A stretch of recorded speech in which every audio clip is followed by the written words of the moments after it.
बीकानेर में प्रधानमंत्री नरेंद्र मोदी के नौरंगदेसर में एक आम सभा को संबोधित करते हुए कांग्रेस पर जमकर हमला बोला।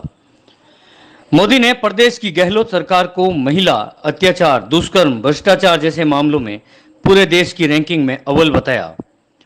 उन्होंने कहा कि कांग्रेस सरकार तुष्टीकरण की नीति पर काम करती है, इसलिए अब जनता इसे बर्दाश्त नहीं करेगी।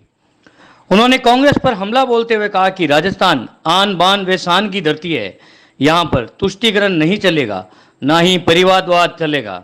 गहलोत केवल अपने बेटे को आगे बढ़ाने के लिए काम कर रहे हैं, तो बाकी के मंत्री सरकार में बने रहने के लिए विभागों में लूट मचा रहे हैं। पूरी कांग्रेस सरकार परिवारवाद में फैल रही है, जबकि भाजपा विकासवाद की राजनीति करती है। मोदी ने कहा कि कांग्रेस हमेशा देश विरोधी काम करती है, इसके नेता तो विदेशों में जाकर देश को गाली देते हैं। मोदी ने कहा कि जब भी मैं राजस्थान के दौरे पर आता हूं तो देखता हूं कि यहां की जनता कांग्रेस से पीड़ित है और जनता बदलाव चाहती है। उन्होंने जनता से डबल इंजन की सरकार बनाने का आह्वान किया और कहा कि अगली सरकार भाजपा की बनाइए और फिर यहां अनूठा विकास होगा। भारत माता की, भारत माता की। बीकानेर वो जगह है जिसका नाम देश में कहीं भी सुने मुंह में पानी आ जाता है। और फिर मुझे तो यहां की धरती पर सावन के महीने में आने का सौभाग्य मिला है। इंद्रदेव का आशीर्वाद हम पर बना हुआ है। और अभी हमारे सीपी जोशी जी बता रहे थे कि सियाड़ो खाटू भलो उनाड़ो अजमेर मारवाड़ नित्रो भलो सावण बीकानेर। यहां के रसगुल्लों की मिठास, यहां की नमकीन और भुजिया का स्वाद पूरी दुनिया में प्रसिद्ध है।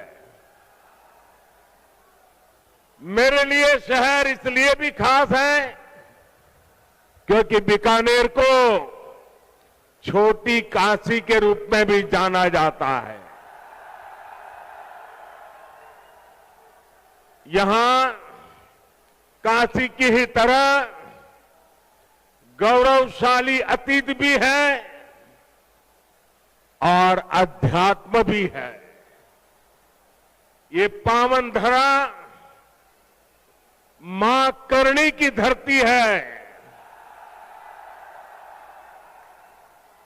सांख्य दर्शन के प्रणेता भगवान कपिल की तपोभूमि है।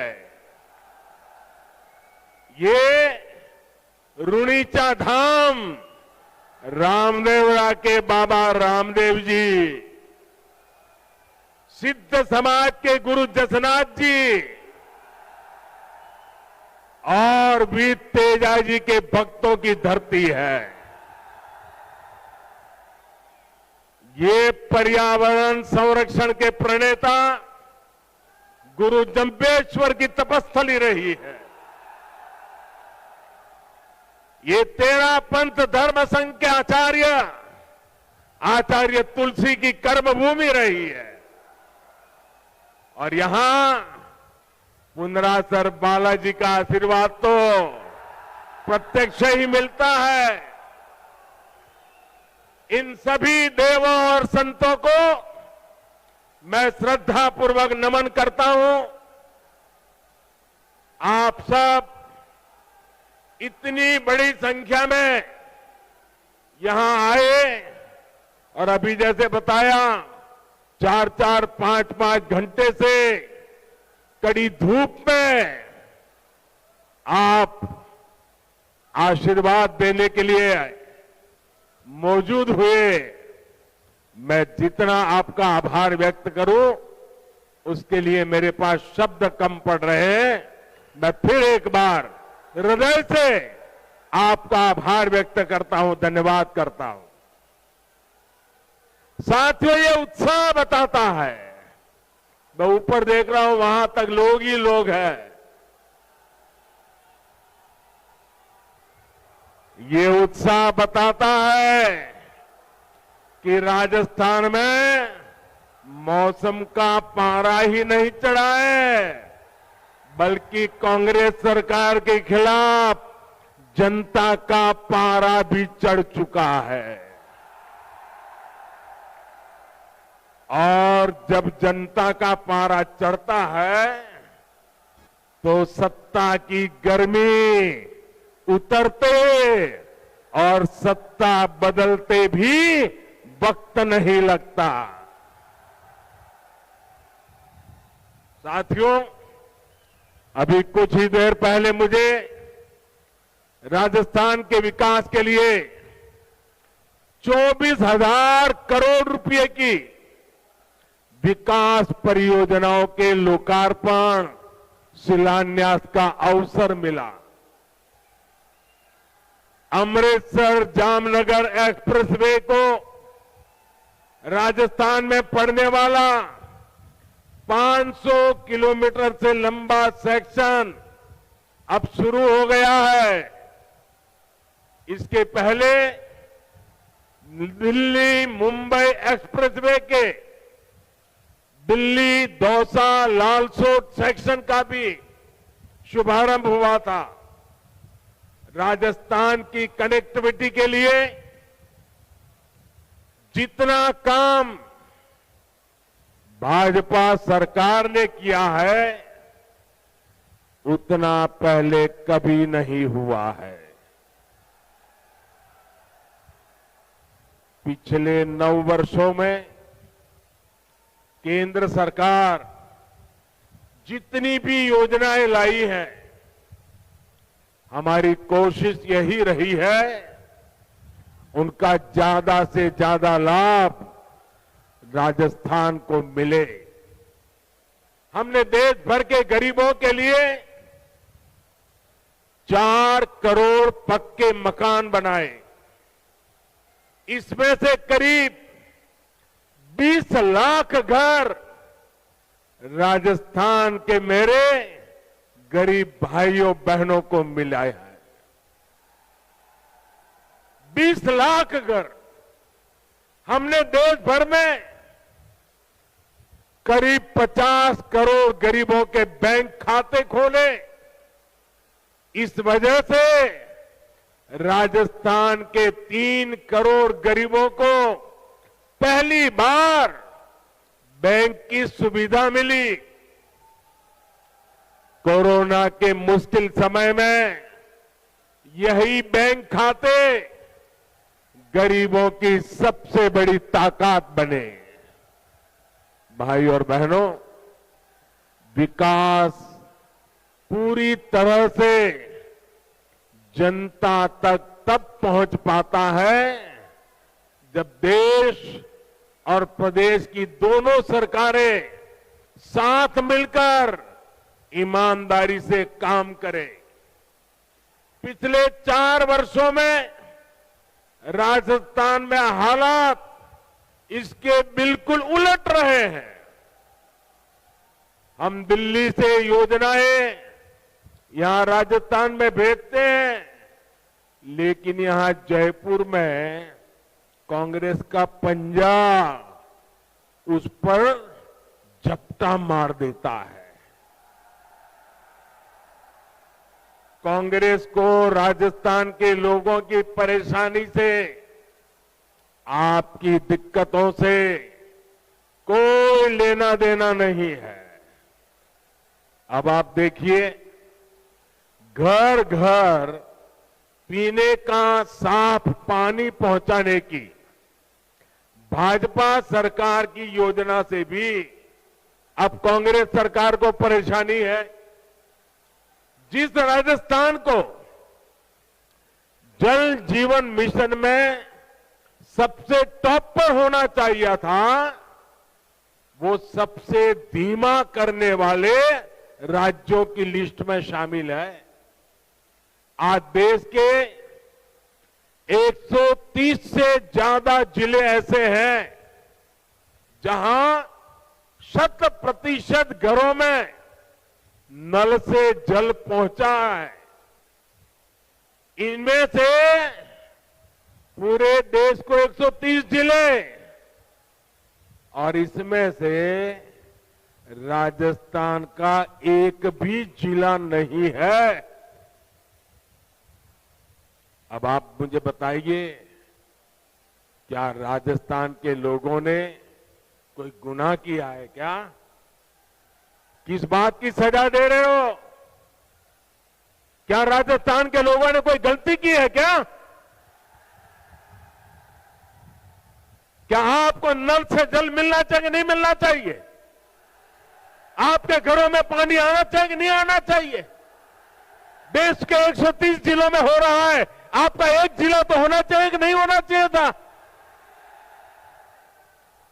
साथियों, गलती राजस्थान के लोगों की नहीं, गलती यहां की कांग्रेस सरकार की है। कांग्रेस सरकार ने 4 सालों में राजस्थान का बहुत नुकसान किया है और ये बात कांग्रेस के नेता भी अच्छी तरह जानते हैं। राजस्थान में कांग्रेस की हार इतनी सुनिश्चित है कि यहां की सरकार अभी से बाय बाय मोड में आ गई है। मुझे पता चला है कि कुछ मंत्री विधायक तो अभी से अपने सरकारी बंगले खाली करके अपने खुद के घरों में शिफ्ट होने लगे हैं। अपनी हार पर इतना भरोसा सिर्फ कांग्रेस के नेता ही कर सकते हैं। साथियों, पुरानी कहावत है कि दिया बुझने से पहले जोर से लपलपाता है। अपनी हार के डर से कांग्रेस भी ऐसा ही कर रही है। इसके लिए वो राजस्थान के लोगों को गुमराह करने पर उतर आई है। लेकिन भाइयों बहनों, आपको याद रखना है, कांग्रेस का एक ही मतलब है। कांग्रेस मतलब, साथियों, आपका प्यार सर आंखों पर, आप आगे आने की कोशिश मत कीजिए। आपका प्यार मेरे सर आंखों पर। साथियों, कांग्रेस का मतलब है लूट की दुकान, झूठ का बाजार। लूट की दुकान, झूठ का बाजार, जो ये इन दिनों बड़े बड़े वायदे किए जा रहे हैं, उसमें लूट के इरादे और झूठ के पिटारे के सिवा और कुछ नहीं है। साथियों, कांग्रेस की झूठ और छलावे की राजनीति का शिकार सबसे ज्यादा राजस्थान का किसान हुआ है। आप मुझे बताइए, पिछले चुनाव में कांग्रेस ने किसानों का कर्ज माफ करने का वादा किया था। कांग्रेस ने वादा किया था। इनके नेता ने 10 दिन के भीतर भीतर कर्ज माफी की कसम खाई थी। क्या किसानों का कर्ज माफ हुआ? 10 दिन, 10 महीने और अब 4 साल कर्ज माफ हुआ क्या? किसानों को कुछ मिला क्या? यहां के किसान इतनी बड़ी मात्रा में बाजरा उत्पादन करते हैं। हमने मोटे अनाजों को श्री अन्न के तौर पर प्रमोट किया, दुनिया में पहुंचाने का बीड़ा उठाया है। बाजरा पड़ोस के हरियाणा में 2350 रुपये प्रति क्विंटल बिका, 2350 रुपया प्रति क्विंटल, और ज्यादा दूर नहीं हरियाणा में। और यहां राजस्थान में वही बाजरा किसान 1300 रुपये में बेचने को मजबूर हो गया। हमने राजस्थान के किसानों के लिए नर्मदा का पानी पहुंचाया। इन्होंने इसे रोकने में भी कोई कसम नहीं छोड़ी। किसानों से यही नफरत कांग्रेस की फितरत है, यही इनकी हकीकत है।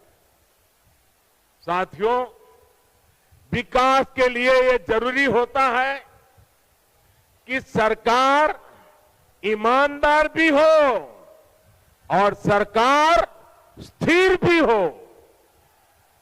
आज दुनिया में हिंदुस्तान का सम्मान बढ़ा है क्योंकि देश में आज एक स्थिर सरकार है।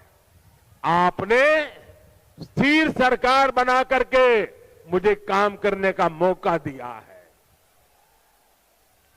जिन जिन प्रदेशों ने लगातार स्थिर सरकारों को चुना है, डबल इंजन सरकारों को चुना है, वहां प्रदेश भी तेजी से विकास कर रहे हैं। लेकिन राजस्थान में जब से कांग्रेस सरकार आई है, इन्होंने क्या किया? 4 साल से पूरी कांग्रेस पार्टी और सरकार बस आपस में लड़ रही है। हर कोई एक दूसरे की टांग खींच रहा है। अपने अपने गुट को मजबूत बनाने के लिए खुलेआम सौदेबाजी हो रही है। एक खेमे के विधायकों को ट्रांसफर, पोस्टिंग और लूट की खुली छूट मिली हुई है ताकि वो दूसरे गुट में भाग न जाए। ये लड़ाई केवल खेमों तक ही नहीं है, सारे मंत्री भी आपस में लड़ रहे हैं कि इस विभाग में लूट का काम मुझे मिले, वो मुझे लूटने दिया जाए। इस विभाग का काम उस विभाग को क्यों दिया गया? इस मंत्री कमीशन उस मंत्री के पास कैसे चला गया? पूरी राजस्थान सरकार इसी खींचतान में लगी पड़ी है। और इस पर पूरी खींचतान के बीच राजस्थान के मुख्यमंत्री अपने बेटे का भविष्य बचाने में जुटे हुए हैं। उन्हें राजस्थान के बेटे बेटियों की कोई चिंता नहीं है। इस वजह से भी कई मंत्री विधायक उनसे खार खाए हुए हैं। आप मुझे बताइए साथियों, क्या ऐसे लोग राजस्थान का भला कर सकते हैं? राजस्थान के युवकों का भला कर सकते हैं?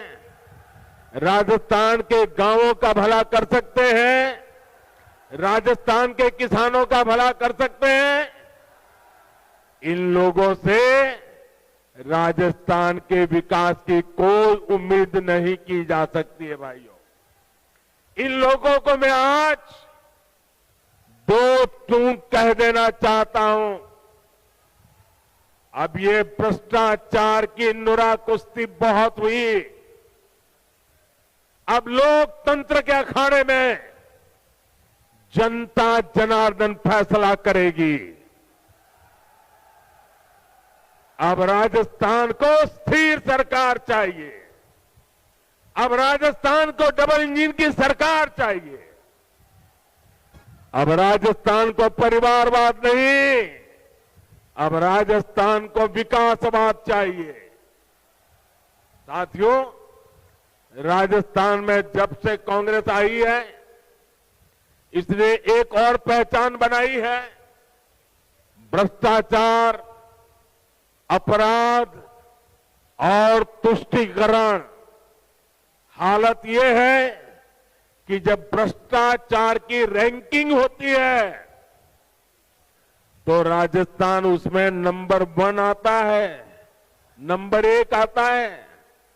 जो राजस्थान अपनी शांति और सौहार्द के लिए जाना जाता था, वहां आज आए दिन सांप्रदायिक तनाव की घटनाएं हो रही हैं। पूरी कांग्रेस सरकार तुष्टीकरण में लगी हुई है।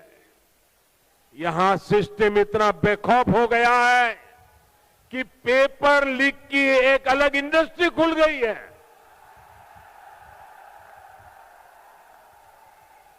अब तक 17 बड़ी परीक्षाओं के पेपर लीक हो चुके हैं।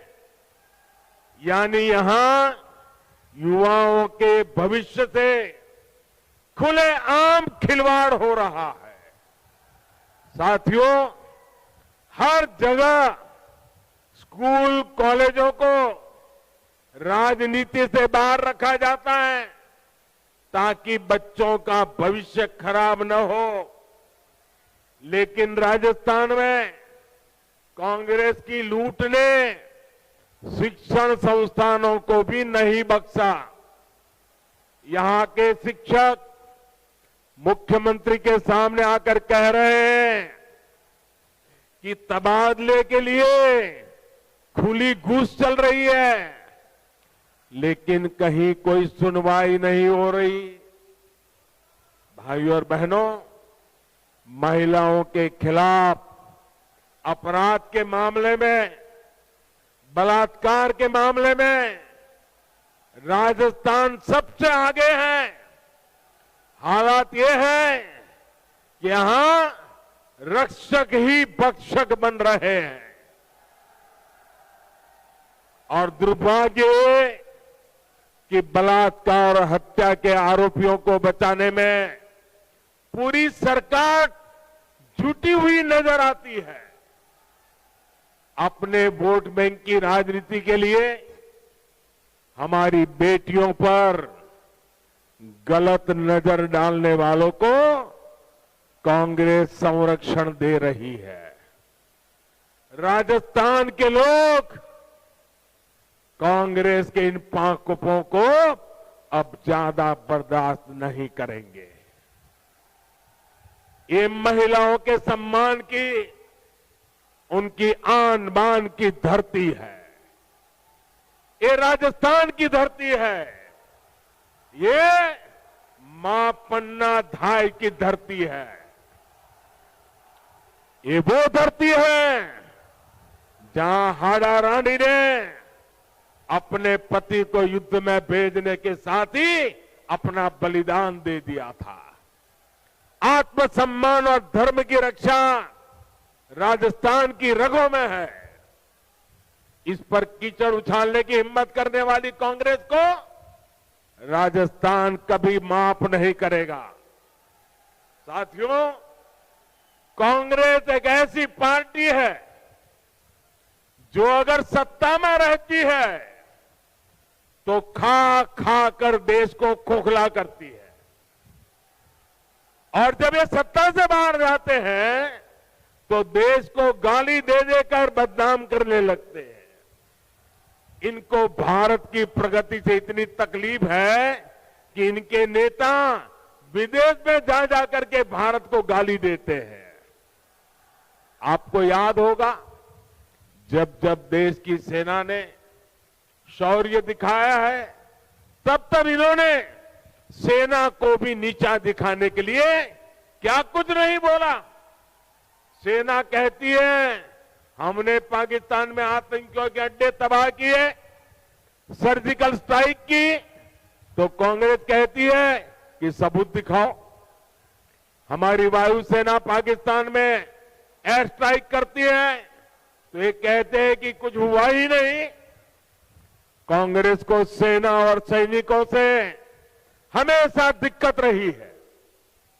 इसलिए वीरों की धरती राजस्थान, जहां से इतने युवा सेना में जाते हैं, उनसे कांग्रेस चिढ़ी रहती है। हमारी सेना के जवान कितने वर्षों से 1 रैंक 1 पेंशन की मांग कर रहे थे। वर्षों तक कांग्रेस की सरकारों ने उसकी उपेक्षा की। यही नहीं, सेना के काम में भी ये लोग झूठ और धोखेबाजी से बाज नहीं आए। 1 रैंक 1 पेंशन के लिए हजारों करोड़ रुपए की जरूरत थी, लेकिन कांग्रेस सरकार कागज पर केवल 500 करोड़ रुपए दिखाकर ओआरओपी को धोखा दे रही थी। हमारी सरकार ने 1 रैंक 1 पेंशन लागू किया। पूर्व सैनिकों को इसके तहत करीब 65,000 करोड़ रुपए मिले हैं। राजस्थान के भी हमारे करीब 1.25 लाख पूर्व सैनिकों को इसका लाभ मिला है। इससे पता चलता है कि भाजपा और कांग्रेस की सोच में क्या फर्क है, भाजपा और कांग्रेस की नीयत में क्या फर्क है। कांग्रेस अपनी सियासत के लिए देश के नुकसान और अपमान से कभी भी नहीं चूकती। भाजपा के लोग देश के लिए पद, प्रतिष्ठा, सब कुछ बलिदान करने से भी नहीं चूकते। साथियों, हमारा बीकानेर देश का सीमावर्ती जिला है। संकट के समय ये जिला सबसे पहले देश की रक्षा के लिए खड़ा होता है। लेकिन कांग्रेस सरकार ने इस जिले की भी उतनी ही उपेक्षा की है। कांग्रेस ने दशकों तक सीमावर्ती इलाकों को जानबूझकर विकास से वंचित रखा। आज हम बॉर्डर पर हाईटेक सड़कें बना रहे हैं। सीमावर्ती गांवों को, विकास को पहली प्राथमिकता बनाकर हमने वाइब्रेंट विलेज स्कीम शुरू की है। लेकिन इन सभी प्रयासों का पूरा लाभ तभी मिलेगा जब यहां डबल इंजन की सरकार होगी। इसके लिए हमें अभी से तैयारियों में जुट जाना है। जीत तय मानकर भाजपा के कार्यकर्ताओं को मेहनत में कमी नहीं करनी है। हमें दूसरे की कमजोरियों पर नहीं, अपने परिश्रम पर भरोसा करना है।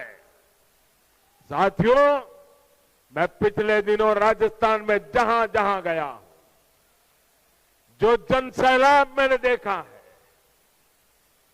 राजस्थान के लोगों का जो मक्कम निर्धार देखा है, इसलिए मैं आज दावे से कहता हूं कि बहुत ही जल्द राजस्थान की सरकार का जाना तय है। साथियों, आप इतनी बड़ी संख्या में आए, मुझे भरोसा है कि आप राजस्थान में डबल इंजन सरकार बनाने के लिए भी कोई कसर नहीं छोड़ेंगे। इसी विश्वास के साथ आप सभी का बहुत बहुत धन्यवाद।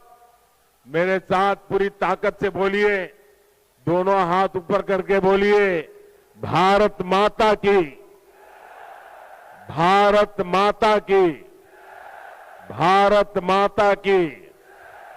और जैसे अभी हमारे बीकानेर के सांसद मेघवाल जी नौ रंग की बात करते थे, इस नवरंग को चमकाने के लिए इस शुभ अवसर पर मैं आप सबसे आग्रह करता हूं, अपना मोबाइल फोन निकालिए, उसका फ्लैश चालू कीजिए और इस नवरंग का प्रकाश लोगों को पहुंचाइए। हर किसी के मोबाइल फोन का फ्लैश चालू कीजिए। शाबाश। दूर दूर तक हर एक के मोबाइल का फ्लैश चालू करिए। बोलिए भारत माता की, भारत माता की, भारत माता की। बहुत बहुत धन्यवाद।